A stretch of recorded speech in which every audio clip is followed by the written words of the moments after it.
finale de la Copa del Rey, la Coupe d'Espagne, 3-2 contre le Barça.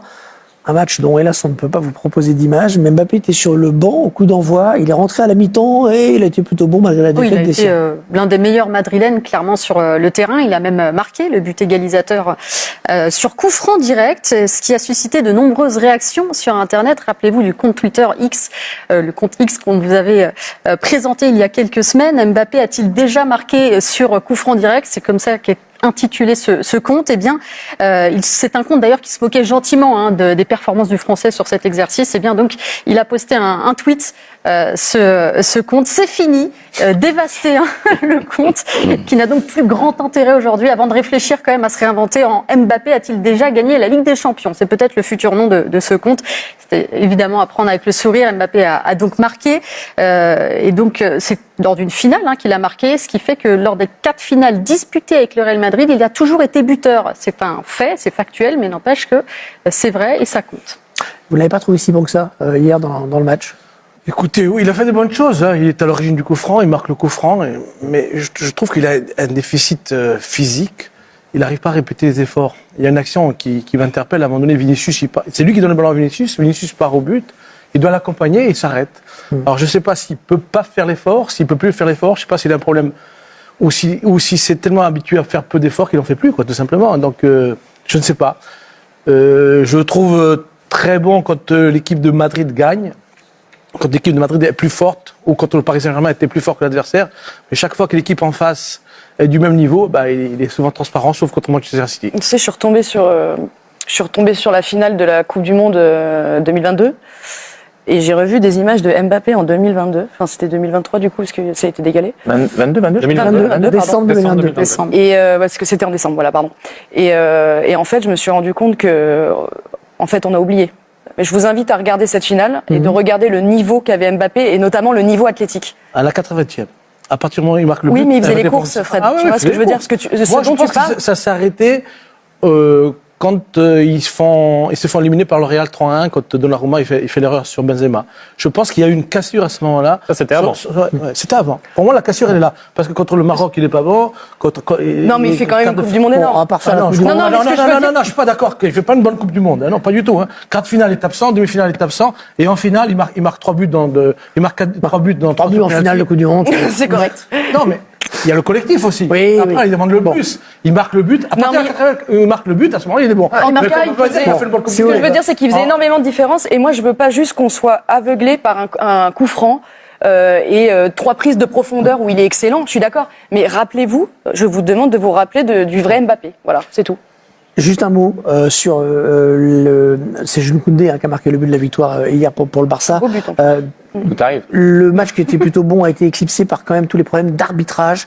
Il y avait une grosse pression du Real Madrid avant la rencontre pour que l'arbitre soit changé. Ils n'ont pas cédé, ils ont laissé cet arbitre, mais ça l'a complètement décontenancé, ce pauvre arbitre. Et on a senti qu'il avait tellement peur de passer pour pro-Real qu'il a presque arbitré contre le Barça. Il y a eu plein d'incidents à la fin, plein de cartons rouges, ça a été terrible. 3 cartons rouges. Je trouve que le comportement de ce club, qui est le meilleur club du monde depuis plusieurs mois maintenant, frôle l'indécence. C'est dégoûtant la manière de se comporter de ce club-là, du Ballon d'Or où on l'a pas, on vient pas, de la pression constante sur les arbitres, de la célébration. J'y venais de la célébration des joueurs contre l'Atlético, à ce qui s'est passé hier. Ils ne supportent pas la défaite. C'est un truc de fou, quoi. C'est quand même dommage d'être un club qui se veut être à ce point-là élégant et de ne pas supporter qu'il y ait des gens en face de vous qui ont un but, c'est de vous battre. Donc, et je crois pas que les arbitres qui arbitrent le Real Madrid depuis que ce club existe se lèvent le matin pour mal les arbitrer, pour pas dire. Et puis la pression sur l'arbitre a été honnêtement inadmissible. De toute façon, ce que j'ai ressenti en regardant ce match était juste honteux pour l'image du respect qu'on doit avoir pour un arbitre. Hier, franchement, toutes les décisions étaient insupportables et j'ai eu de la peine pour l'arbitre. Je l'ai senti. C'était malsain. Obligé de se justifier, il faisait beaucoup de pédagogie, il essayait. Mais c'était un excès presque, le pauvre, tu vois. Mais on peut rappeler qu'il avait donné une conférence de presse 2 jours avant, il avait les larmes aux yeux à ce moment-là. Oui. C'était outre-Manche avec donc ce titre de champion d'Angleterre pour le Liverpool FC rendu officiel par la victoire écrasante face à Tottenham cet après-midi, face à Tottenham à Anfield.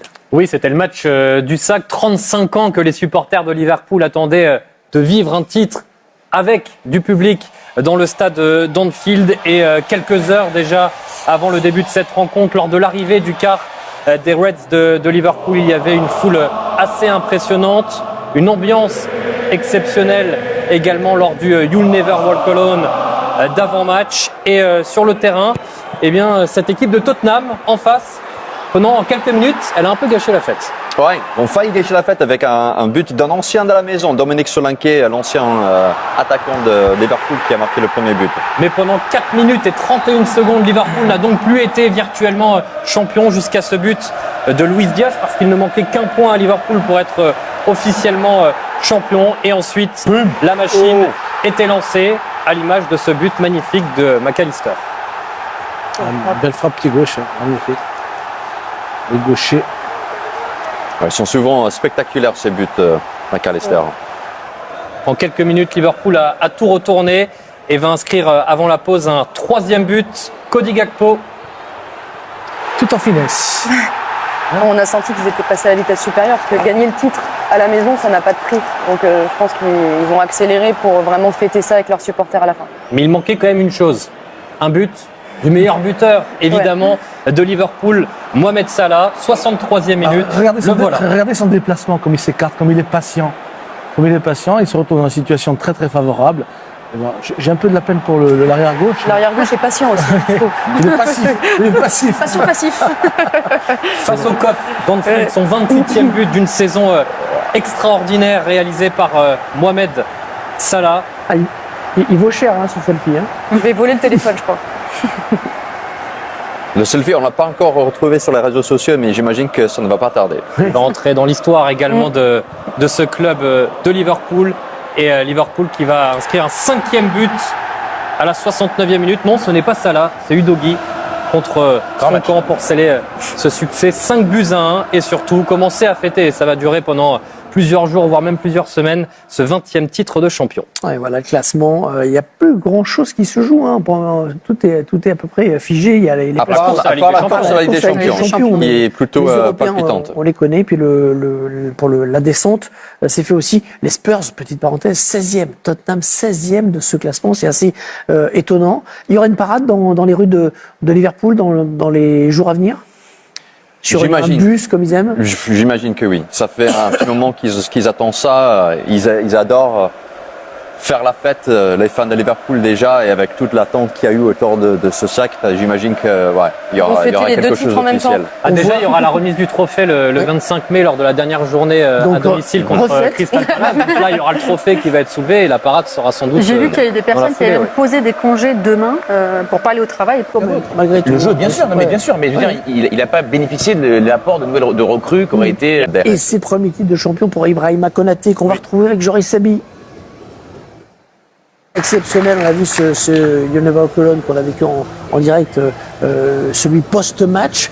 Pas de violence, bon esprit, mais un peu facétieux quand même.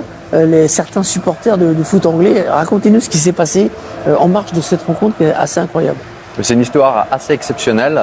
Quelques supporters d'Everton, entreprenants. Donc, grand club rival de la ville de Liverpool. Ils ont acheté des fumigènes bleus pendant la semaine. Ils les ont déguisés en fumigènes rouges. Ils les ont revendus aux supporters de Liverpool. Et il y a quelques images qui circulent.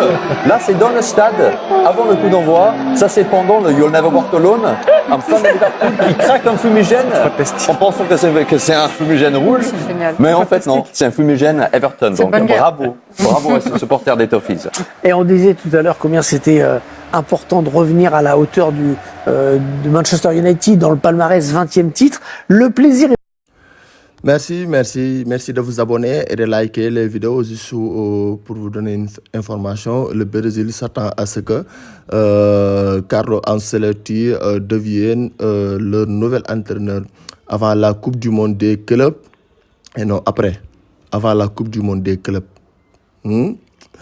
Ce sera bientôt, Inch'Allah.